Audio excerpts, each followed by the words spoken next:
DMS-TV chenamso awni che awni ya tuma haya bismillah khadu kibaru kene kan foli ani tanuba kanuba kana lami bakaw bela jeli mali kono ani mali kokon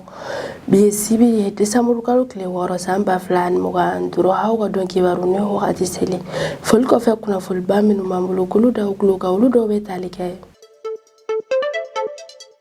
alam sate mene desamuru kalo klinan samba flan muga anduro haidara ka fokumi yare yanga jamana nyema ni le général d'armée Assimi Goïta yare koni na lifana ye confédération des états du Sahel yare fara exercice nyema kala yare koni Burkina Faso nyema ko ba do bismillah palais de kulwa yare konna no don ko fala yare la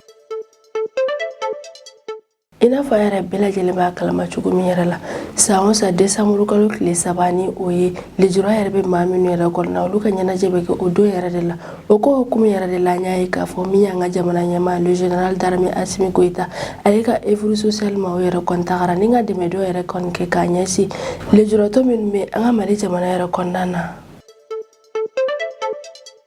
alamza temene décembre kalo klinan samba flan muga andro no ku eta juma fe on doni anga mali jamana yare konna na onyo ye shegina yare de na nyama yare kon kumem Musa Alassane Diallo yare kon bulu onyo ye yare kon sefe utara wala saka gelami yare banga mali jamana yare konna no eta juma fe on yare kon ne ni kata kuma nyo yare kon gogola ani galo juguminu yare kon mega jari bololo sirawo yare kon gata juma fe on yare kon la ni ngata hukuma nunu yare belanjele galo tigia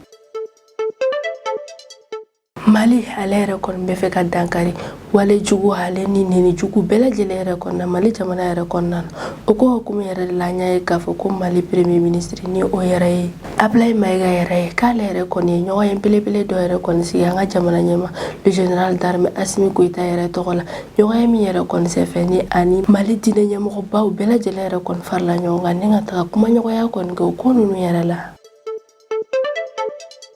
alamsa temene décembre kalo klinan samba flan muga andro haidara ka foku conseil national de transition ni olube le fana ko sente ko ma bela jile kon farla nyonga ninga songa jamana ga samba flan muga anu woro budget folo yere kon baraw yere sigi seka alamsa temene décembre kalo klinan samba flan muga andro no yere kon ku conseil des ministres yere Burkina Faso jamana yere kon nan conseil des ministres yere kon nyama yere fana ko Burkina Faso jamana nyama yere buloni oye capitaine Ibrahim Traoré yere koni uga o conseil des ministres yere kon sen feni Burkina Faso autorité ma yere koni projet de loi kura yere kon si ka projet de loi minu yere kon metalike pen amoro de kon ka mi yere ba yere ka fo kon ma mi kon minena wala jugu yere kon na Burkina Faso jamana yere kon nan ko yere kon me fakari harabate bane décembre kalo kle saba samba flan muga andro elara ka foko États-Unis haleka armée de l'air yere kon ka entraînement yere kon senfe ni okume ka ke Californie désert yere sans flair de la oko okume yere la nya e ka foko États-Unis haleka armée de l'air do yere kon ni filiga jige sabla ya e ka foko ka pangulu yere kon kume fe ka binyere o yere ko so alere kon ni filiga jige nyan pangulu yere kon kana bindu kuma ninga ci Californie désert yere kan ni kuna fona banu nu yere bambulu ko bi amena min wala oje anga bidu ki bar kon nana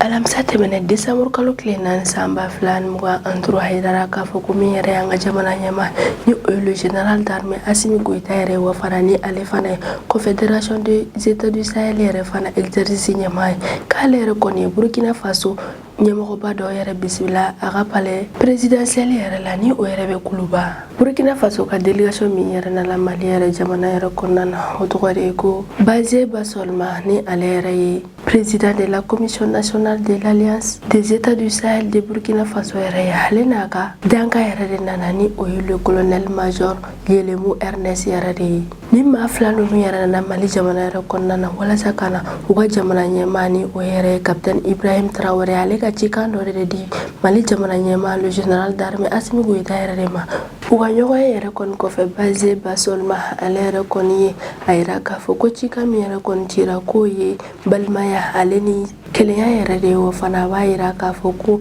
chika yere kon ye Burkina Faso aleka chesiri na ga barake nyuma yere kon alliance des états du Sahel yere kon nana ni nyoya yere kon mebla état du Sahel holuga franyo ga luga kele yere mina hukumi yere kon nana sabula ina fa bela jele kon ba kala ma eta du sahel ma o yere kon ni oy Mali, Burkina Faso, Niger yere koni sangan wakati bela jele kon na lube ku fanga yere fara nyonga ku jesiri wala sa la kana ani basigi yere be se ka do ka jamana yere kon nana sao sa décembre kalo kile sabani oye journée internationale des handicap yere koni ni o journée yere kon la lene do le jura yere kon me maminu yere kon na ni oyo uluga nyana jere koni oko hukum ne la nyaaye ka fo kumi yere ya anga jamana nyamani oyo le général d'armée Assimi Goïta yere koni ali aga evri social yere kon bla ka takani ngata de mere kondo anga jamana le jura to yere kon ma o de ma di yere kon kera Bamako rive droite yere la o jeklu manu ni yere ka nyemo ya yere kon kume ayib de milere de bolo ni o yanga jamana nyama ka la delike la kerengere ne yere re o de me dinu no bela jelere kon kera le jura to holuka faranyo ga jeklu do yere la na be wele ko imav ko kabine anga jamana nyama ni o le général d'armée Assimi Goïta na le yere kon la Mali fanga yere kon na kabine juin kalo samba flan mugan kile wakati kale yere kon evru social yere kon blasinga wala sa kama chama yere kon de me maminu yere kon beni sen chama yere to le fota se le jura to yere farama journée internationale des handicapés yere ko mi yere kon me ke sa décembre kalo kile saba yere kon ore hukum yere kon nanga jamana nyama yere fana yala yene ko sa décembre kalo yere kon na kale yere be de me kirima yere kon do kanye si le jura be maminu nan de se ba yere be maminu yere kon na wala sa ka ga chesira alene no de be wala yere cha anga mali jamana yere kon nana le journal d'armée Assimi Goïta aleka œuvre sociale yere kon de me yere kon dini ga dini manu yere kon mawlu be talike malo nyo fukata se turu yere kon mane de me chama yere kon ko de me nunu yere di kune wala sa abina di mahamenu yere kon ma uluka se ku yere de me nay wati do kon nan ko balaw yere fana bela jele yere kon ko fa wi muto mu wa yere de fana li jurato do yere fana ma mi yere kon kira so ni awas na yo ne ale yere fana do soro muto nunu yere kon ni ale yere kon ma se ka nyeji yere kon no wala yere sabla awas na yo wala ayira ka fa ko ale yere kon kun segena ko sobe tagama yere la wa fana kun muto yere kon didi ale yere ma ko wi de me gidma ba yere de ale bolo wa fana kabna ke sababu ni ale bi lafiya fana wa ma chama fana minu yere fana kuma o kene ka minu yere fana garsigera o donu nu yere kon na ulu ya nga jamana nyama ka ni wale bilibili yere kon fo ka yere ka fo ko nga jamana nyama kana ga fanga tigi ya bela jele yere kon ko mo minu yere kon me adugma ko a hakili bolu bela jele yere fana la haji bari ni ale yere kon uma fu yere nyemo bilibili yere de ale anga jamana nyama yere fana ko agani wale nyuma ba yere la waya ira ka fo kanga jamana nyama le général d'armée Assimi Goïta ka kani wale nyuma yere kon to ulu dabal ba sabula ko aba ira ulu la kuma be ka fo ko jamana ka taganya yere kon ka be na ulu yere senula wa kani wale nyuma mi yere kon kera araba do ko fana ba ira ulu yere la ka fo ko le général d'armée Assimi Goïta ka yere kon hakili ba yere de bo ulu la wa fana kala beneno wakati bela jele yere kon na ninga ulu yere deme haji bari na lere umavu nyama yere kon ya haleka kuma kunje kuma yere kon na ayani ni ma fefe kon ye do soro don yere kon na ko lu bela jele yere kon go hakilito wa don nu bela jele yere la anga jamana nyama ka la del ba kerengere ne yere kon ni o ayib damele yere kon ni hale si saga ka fa ko ni wala yeta ma shembele bele yere de har ma de yere kon na wa fana ya yere ka fa ko ni anga jamana nyama le général d'armée Assimi Goïta le ga la ni ani mali bela jele kon ngala yini mi yere kon na ayira ka fo ko mali de mana ke chugo hikara musu yere kon nga na yira ka fo ke kon mali de yere kon ke yere kon si mi se kadu mali ali ka taganya yere para u bela jele yere kon na ni yora yere la manga jamana nyama le général d'armée Assimi Goïta yere kon fo khani wali nyuma ba yere kon ni nga nyesi maminu yere kon mi no ni le jurabo olu yere la ani minu yere kon mi ni sebere yere kon to olu yere kon bul sabla ni yere kon mena ke sababu ni u yere kon mina se ku yere deme wakati do kon nana alamsa temene décembre kalo kile nan samba flan mo andro no yere kon kunye réunion bilibile yere do kon ye mi yere kera ministère de l'industrie et du commerce yere kon na réunion mi yere kon kera wala sa anga jamana nyama ba do yere kon metra kuma tajma fon yere doni anga mali jamana yere kon kon nan o ko yere kon nyemo ya bela jele yere kon kume Musa Alassane Diallo yɛrɛ bolo u tagara ka taga kuma tajimafɛnw donni ko an ka jamana kɔnɔna na ale kunnafoniya minnu bɛ ka cari bɔlɔlɔsiraw kan minnu b'a yira k'a fɔ ko tajimafɛnw donni yɛrɛ kɔni ko tɛ ka don Mali jamana yɛrɛ kɔnɔna na. Ministre Alassane Diallo ale yɛrɛ kɔni ye o kunnafoniya ninnu bɛɛ lajɛlen yɛrɛ kɔni nkalontigɛya wa fana a bɛ Mali jamana kɔnɔdenw bɛɛ lajɛlen kɔni hakili lasigi k'a fɔ ko tajimafɛnw yɛrɛ kɔni bɛ an ka Mali jamanaw yɛrɛ kɔnɔna na wa fana k'u donni baaraw fosi yɛrɛ de fana ma jɔ k'u ka nana jɔrɔ na ko fosi yɛrɛ de kɔni bila u kunkolo yɛrɛ kɔnɔna na sabula tajimafɛnw yɛrɛ bɛ ka don Mali jamana kɔnɔna na sanga ni wagati bɛɛ lajɛlen yɛrɛ la walasa Alassane Diallo a ka kuma yɛrɛ kɔni tiɲɛtigɛra karibira hakɛ min yɛrɛ kɔni bɛ don an ka Mali jamana yɛrɛ kɔnɔna na a y'o hakɛya ninnu bɛɛ lajɛlen yɛrɛ fana fɔ a y'a yira k'a fɔ ko essence citerne 122 hali ni gasoil fana citerne 166 yɛrɛ kɔni bɛ ka na an ka Mali jamana yɛrɛ kɔnɔna na wa fana a y'a yira k'a fɔ ko camion 900 yɛrɛ fana yɛrɛ kɔni bɛ an ka jamana dancɛw yɛrɛ kɔnɔna minnu yɛrɛ kɔni bɛna don an ka Mali jamana kɔnɔ. Alassane Diallo y'a yira k'a fɔ ko walasa ka tajimafɛnw yɛrɛ kɔni donni nɔgɔya an ka Mali jamana yɛrɛ kɔnɔna na ko an ka jamana fintigilakaw yɛrɛ kɔni ye fɛɛrɛ belebele dɔw yɛrɛ kɔni bila sen na min yɛrɛ kɔni na citernenw yɛrɛ bɛɛ lajɛlen de bɛ se ka don Mali jamana yɛrɛ kɔnɔna na lakana yɛrɛ kɔnɔna na wa a y'a yira k'a fɔ ko tile fila k'an ka jamana fintigilakaw bɛ citerne camion yɛrɛ de escorter ka don an ka Mali jamana yɛrɛ kɔnɔna walasa ka livraison yɛrɛ bɛɛ lajɛlen yɛrɛ fana nɔgɔya wa ministre bɛ welewelema da yɛrɛ kɔni kɛ ni ka ɲɛsin Mali population bɛɛ lajɛlen yɛrɛ kɔni ma k'u hakiliw yɛrɛ kɔni sigi wa fana k'u ka na taga station yɛrɛ kɔnɔna ni ka tajimafɛnw caman yɛrɛ kɔni ta ka taga o bila u bolo so yɛrɛ walima ka olu yɛrɛ kɔni ta ni ka t'u feere sɔngɔ gɛlɛn yɛrɛ fana la sabula ko bɛ se ka kɛ sababu ye ni ka na ni gɛlɛyaba yɛrɛ de kɔni ye tajimafɛnw yɛrɛ kan an ka jamana kɔnɔ. Musa Alassane Diallo ale ka kuma kucɛ kuma yɛrɛ kɔni na a ye bɛɛ lajɛlen yɛrɛ kɔni fɔ kɛrɛnkɛrɛnnenya la maa minnu yɛrɛ kɔni bɛ k'u se kunu denko bɛɛ lajɛlen yɛrɛ kɔni kɛ tajimafɛn ko yɛrɛ kɔni la walasa tajimafɛn yɛrɛ kɔni donni ka nɔgɔya an ka Mali jamana yɛrɛ kɔnɔna na wa a ye hakilinajigi yɛrɛ kɔni kɛ k'a yira ko maa ninnu yɛrɛ kɔni ye jɔnjɔ belebelew yɛrɛ de sɔrɔ minnu bɔra an ka jamana ɲɛmaa le général d'armée Assimi Goïta yɛrɛ yɔrɔ walasa k'u ka cɛsiri hali n'u ka baara kɛcogo ɲumanw yɛrɛ kɔni yira tajimafɛnw donni an ka Mali jamana yɛrɛ kɔnɔna na. Ministre ka kuma yɛrɛ bɛɛ lajɛlen yɛrɛ kɔni kɔfɛ an yɛrɛ bɛ welewelemaden yɛrɛ kɔni kɛ ni k'a ɲɛsin maliyɛn bɛɛ lajɛlen yɛrɛ kɔni ma k'u hakili yɛrɛ kɔni sigi sabula a yirara an bɛɛ lajɛlen yɛrɛ kɔni na k'a fɔ ko tajimafɛn caman yɛrɛ kɔni bɛna don an ka Mali jamana yɛrɛ kɔnɔna na wa fana gɛlɛya fosi yɛrɛ de fana tɛna kɛ tajimafɛn ninnu yɛrɛ fana kan. Wagati tɛmɛnenw na a y'a ye k'a fɔ ko maa dɔw yɛrɛ kɔni tun bɛ ka bɔ ka nɛni jugu hali ni kuma jugu yɛrɛ kɔni fɔ an ka jamana diinɛ ɲɛmaaw yɛrɛ kɔni ma o ko hukumu yɛrɛ de la an y'a ye k'a fɔ ko o yɛrɛ kɔni ma bɛn fewu ko Mali ale gouvernement maaw yɛrɛ kɔni wulila dankari nɛni jugu hali ni kuma jugu bɛɛ lajɛlen yɛrɛ kɔni ma Mali jamana yɛrɛ kɔnɔna na. Mali jamana premier ministre ni o ye le général Abdoulaye Maïga yɛrɛ ye an ka jamana ɲɛmaa le général d'armée Assimi Goïta yɛrɛ tɔgɔ yɛrɛ kɔni ale yɛrɛ kɔni ye ɲɔgɔnye belebele yɛrɛ dɔw kɔni sigi sen kan o ko in yɛrɛ de la ani an ka jamana diinɛ ɲɛmɔgɔw yɛrɛ kɔni ni ɲɔgɔn cɛ alamisa tɛmɛnen décembre kalo tile 4 san 2025 u ka o ɲɔgɔnya yɛrɛ kɔni kɛra sababu ye ni ka komite dɔ sigi sen kan komite min yɛrɛ kɔnɔna ni jamana diinɛ ɲɛmɔgɔ camanw yɛrɛ fo ka taa se a autorité maaw yɛrɛ kɔni bɛ fara ɲɔgɔn kan ni ka taga kuma ɲɔgɔnyaw yɛrɛ kɔni kɛ u ni ɲɔgɔn cɛ walasa ka solution yɛrɛ kɔni ɲini furugufurugu min yɛrɛ kɔni bɛ jamana kɔnɔdenw yɛrɛ ni ɲɔgɔn cɛ olu bɛɛ lajɛlen yɛrɛ na hali ni ka dankari kuma jugu hali ni nɛni jugu bɛɛ lajɛlen yɛrɛ la Mali jamana kɔnɔna na. Komite yɛrɛ fana sigi kun dɔ ye walasa ka dankari menace jugu bɛɛ lajɛlen tɔɔrɔ yɛrɛ kɔni ma minnu yɛrɛ kɔni bɛ kɛ sababu ye ni ka jamana kɔnɔdenw yɛrɛ kɔni fara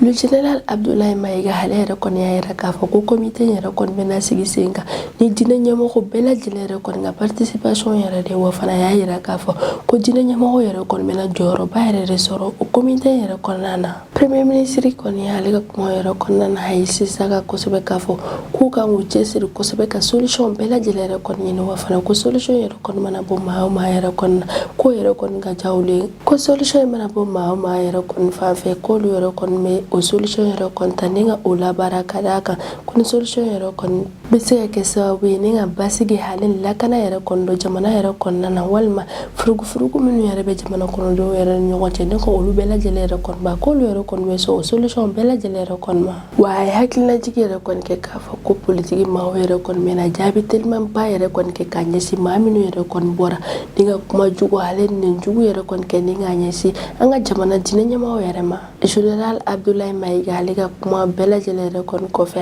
a ye dɛmɛ ale ni duwawu duwawu yɛrɛ de ɲini an ka jamana jinɛ ɲɛmɔgɔw bɛɛ lajɛlen yɛrɛ fɛ bonya ani karama yɛrɛ kɔnɔna na. An ka jamana jinɛ ɲɛmɔgɔw yɛrɛ kɔni ta fan fɛ ni ɲɔgɔnya yɛrɛ kɔni kɛra wagati ɲumanba yɛrɛ de la. Haut Conseil islamique ale ɲɛmaa ka danka yɛrɛ fana kun bɛ nin yɔrɔ yɛrɛ kɔnɔna ni ale tɔgɔ de ko Maki Ba. Ale y'a yira k'a fɔ ko silamɛw yɛrɛ kɔni bɛɛ lajɛlen yɛrɛ kɔni labɛnnen don sanga ani wagati bɛɛ lajɛlen yɛrɛ kɔni de la ni ka Mali gouvernement maaw yɛrɛ kɔni dɛmɛ ni comité kura yɛrɛ kɔni labaarali yɛrɛ la. Église catholique hali ni église protestant maaw yɛrɛ fana ka représentant bɛɛ lajɛlen yɛrɛ fana kun bɛ nin yɔrɔ yɛrɛ la. Olu fana y'a yira k'a fɔ k'olu yɛrɛ fana labɛnnen don sanga ani wagati bɛɛ lajɛlen yɛrɛ kɔnɔna ni ka u ka ni comité yɛrɛ kɔni baaraw bɛɛ lajɛlen yɛrɛ kɔni kɛ ɲɔgɔn fɛ. Alamisa tɛmɛnen décembre kalo tile 4 san 2025 Conseil national de transition maaw bɛɛ lajɛlen yɛrɛ kɔni farala ɲɔgɔn kan ni ka ɲɔgɔnye belebele dɔ yɛrɛ kɔni kɛ wa o ɲɔgɔnye yɛrɛ de kɔni senfɛ ni Conseil national de transition maaw ye jamana san 2026 vision baara fɔlɔ yɛrɛ kɔni adopté.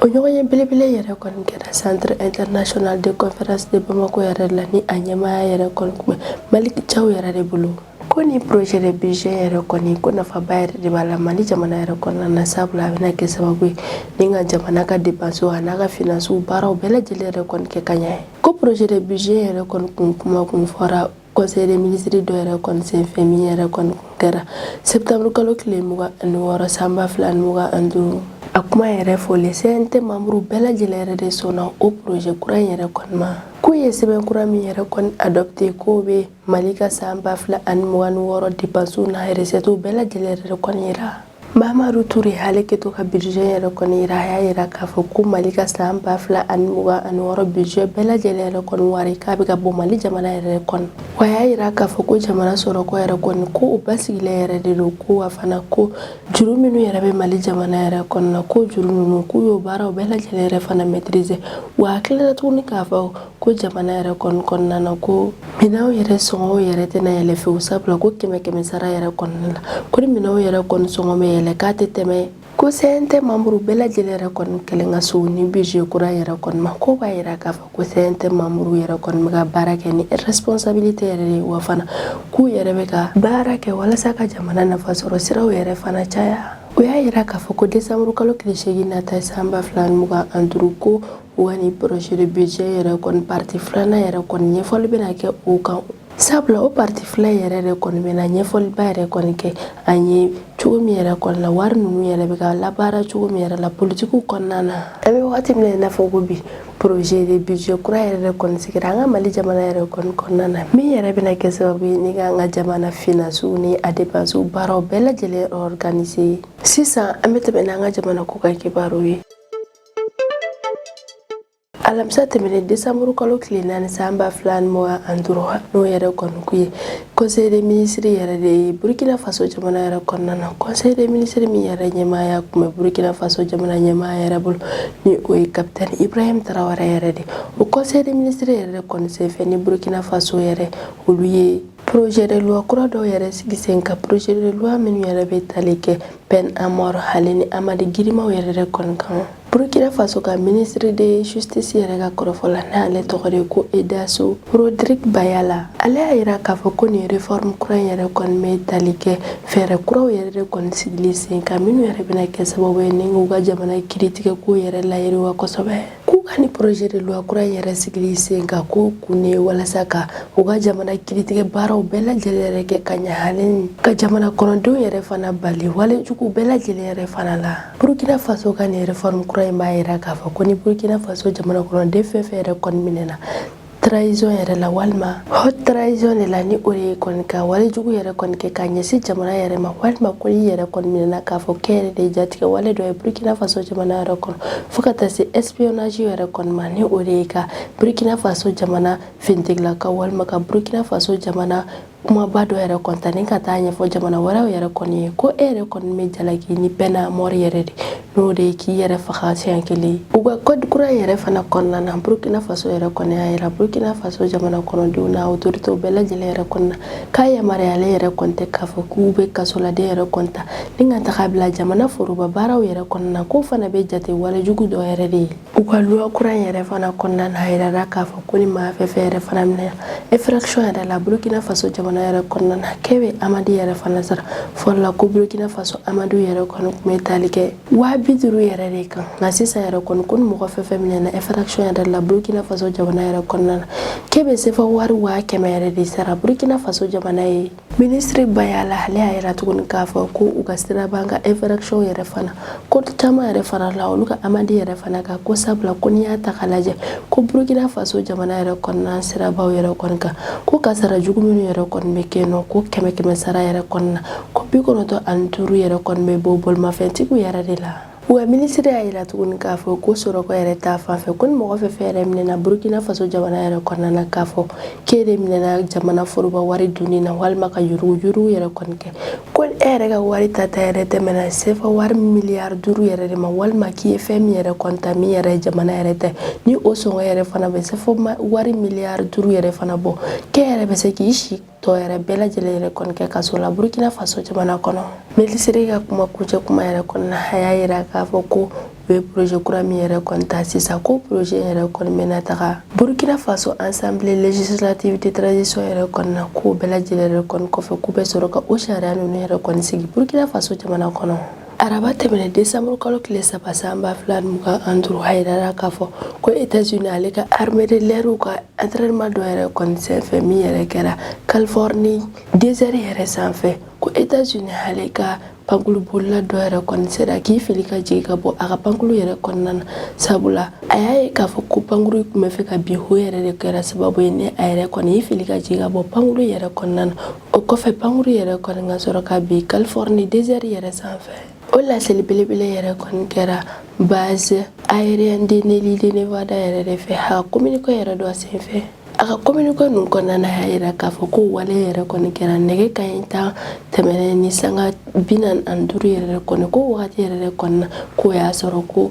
États-Unis ale fintigilaka ninnu ɲɛna kɔni kun b'u ka entraînement yɛrɛ kɛ Californie désert yɛrɛ de sanfɛla la o wagati yɛrɛ de la ni États-Unis ka o armée de l'air yɛrɛ kɔni ye fili ka bɔ a ka pankulu yɛrɛ kɔnɔna na. U y'a yira k'a fɔ ko min yɛrɛ kɔni fili ka bɔ pankulu yɛrɛ kɔnɔna na ko ale yɛrɛ kɔni bɛ yen nɔ ko baasi ma fosi yɛrɛ de m'a sɔrɔ sabula ko Amérique pompier mɔgɔw yɛrɛ kɔni tagara o yɔrɔ yɛrɛ la teliya yɛrɛ kɔnɔna ni ka o armée de l'air yɛrɛ kɔni ta ni ka taga n'a ye u ka kɛnɛyaso yɛrɛ la. Pompier maa minnu yɛrɛ taara ni ka taga États-Unis ka o armée de l'air yɛrɛ kɔni ta ni ka taga n'a ye kɛnɛyaso yɛrɛ la olu y'a yira k'a fɔ ko armée de l'air in ka vie yɛrɛ kɔni k'a tɛ danger yɛrɛ de la sabula k'a ka kɛnɛ fana k'u bɛ ka furakɛli ɲumanw yɛrɛ kɔni k'a la teliya yɛrɛ de fana na États-Unis ale ka base aérienne min yɛrɛ bɛ yen nɔ n'u b'a wele ko Nelly olu y'a yira k'a fɔ k'olu yɛrɛ kɔni bɛna wuli ni ka sɛgɛsɛgɛli baara belebele dɔ yɛrɛ kɔni dayɛlɛ nin ko in yɛrɛ la sabula ko san 2022 tɛmɛnen yɛrɛ kɔni na ko États-Unis ale ka